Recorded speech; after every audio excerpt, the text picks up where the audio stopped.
বিশিষ্ট সাহাবী হযরত তামিম দারী রাদিয়াল্লাহু তাআলা আনহু থেকে বর্ণিত, নবী করিম সাল্লাল্লাহু আলাইহি ওয়াসাল্লাম ইরশাদ করেছেন, যে ব্যক্তি এই বাক্যটি 10 বার পড়বে সে 40 লাখ সওয়াব পাবে।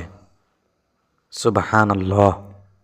দোয়াটি হচ্ছে, আশহাদু আল্লা ইলাহা ইল্লাল্লাহু ওয়াহদাহু লা শারীকা লাহু ইলাহান ওয়াহিদান আহাদান সামাদান লাম ইয়াত্তাখিয সাহিবাতান ওয়ালা ওয়ালাদা ওয়ালাম ইয়াকুল লাহু কুফুয়ান আহাদ।